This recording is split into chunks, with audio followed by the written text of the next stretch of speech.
ছয়টা গাড়ির মালিক ছেড়ে মেয়েরা কখনোই সিক্স প্যাকালা ছেলের কাছে যাবে না।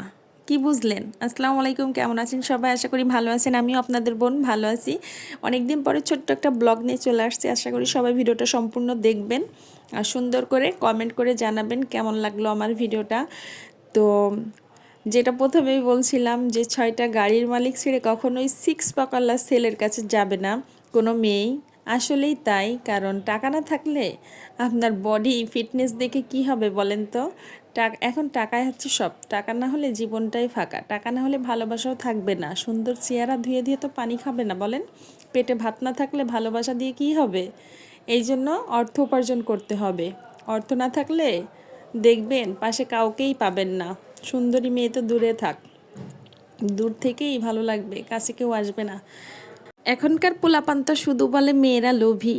আসলে মেয়েরা লোভী না, মেয়েরা জানে কিভাবে সুখে শান্তিতে থাকতে হয়। অনেকেই বলে টাকার জন্য বুড়ো বেটারে বিয়ে করছে। আসলে ভাই, জীবনের সুখ শান্তিটাই হচ্ছে আসল। তো সুন্দর চেহারা ধুয়ে তো পানি খাবে না। অল্প বয়সী একটা ছেলের কাছে যেয়ে কি না খেয়ে থাকবে? যদি বুড়ো বেটার কাছে লাক্সারি লাইফ লিড করতে পারে, আমার কথাগুলো অনেক খারাপ লাগবে আপনাদের কাছে যে মহিলার মাথা নষ্ট হয়ে গেছে কি বলে। আসলে না, এটাই বাস্তবতা। বাস্তব কথাগুলোই তুলে ধরলাম। বলেন, বুড়ো বেটার কাছে টাকা পয়সা আছে আর এখনকার মেয়েরা চায় কি? বিলাসিতা, চাকচিক্য। কেউ চাইবে যে যার কাছে টাকা নেই, চেহারা আছে, তার কাছে যে বসে থাকবে? আপনার চেহারার দিকে তাকায় থাকলে কি পেট ভরবে? পেট ভরবে না। তো পেট যাতে ভরবে সেই কাজটাই করবে সবাই। এটা আমি আপনি সবাই তাই। আপনার বোনও যেমন করবে আর একজনের মেয়েও তেমনই করবে। তো মেয়েদেরকে শুধু শুধুই দোষারোপ দেওয়া হয় যে মেয়েরা হচ্ছে লোভী, মেয়েরা অর্থের কাছে বিক্রি হয়ে যায়। আসলে ভুল কথা। সব বাপ মায়েরাই চায় যে তার মেয়েটা একটু সুখে থাক, আর মেয়েরাও চায় একটু শান্তি, একটু সুখ। তো শান্তি আর সুখটা মিলবে কোথায় জানেন? টাকা থাকলে। অনেকে বলে টাকা থাকলেই সুখ পাওয়া যায় না, আর আমার কাছে মনে হয় কি, টাকা থাকলেই আসলে সুখটা পাওয়া যায়। টাকা থাকলেই আপনি যখন ইচ্ছা যা ইচ্ছা সেটাই করতে পারবেন, আপনার শখ পূরণ করতে পারবেন। আর শখের বয়সে যদি শখটাই পূরণ না করতে পারেন, তাহলে টাকা দিয়ে কী হবে বলেন? এই জন্য টাকাই হচ্ছে সর্বসুখের চাবিকাঠি বর্তমান যুগে।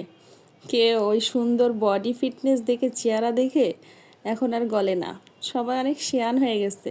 কথাগুলো অনেক কঠিন হয়ে গেল, অনেক হাস্যকর মনে হবে অনেকের কাছে, তারপরেও এটাই বাস্তব, এটাই মেনে নিতে হবে। যাই হোক, আপনাদের সাথে বকর বকর করতে করতে আমার রান্নাটাও কিন্তু হয়ে গেছে।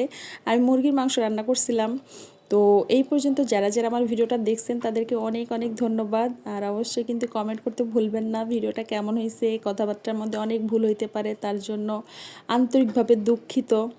আর সবাই একটু থাকবেন সব সময় পাশে, একটু ভিডিও দেখবেন। ভিডিওতে কিন্তু ভিউ হয় না একদমই। আপনারা পাশে থাকেন না, আপনারা ভিডিও দেখেন কিন্তু কমেন্ট করতে চান না। এগুলো কিন্তু মোটেও হয় না। এগুলো কিন্তু অবিচার হয়ে যায় আমাদের প্রতি, যারা আমরা ছোট ছোট কন্টেন্ট ক্রিয়েটার আছি। ভিডিও দেখেই চলে যান, কোনো একটা কমেন্ট রাখতে চান না। এত কষ্ট করে ভিডিও দেখেন, একটা কমেন্ট করতে কি সমস্যা বলেন তো? তাহলে তো বুঝতে পারি কে কোথা থেকে ভিডিওটা দেখলো। যাই হোক, সবাই ভালো থাকেন। আমি বিদায় নিচ্ছি আপনাদের কাছ থেকে। তো পরবর্তী ভিডিও দেখার জন্য ধন্যবাদ সবাইকে।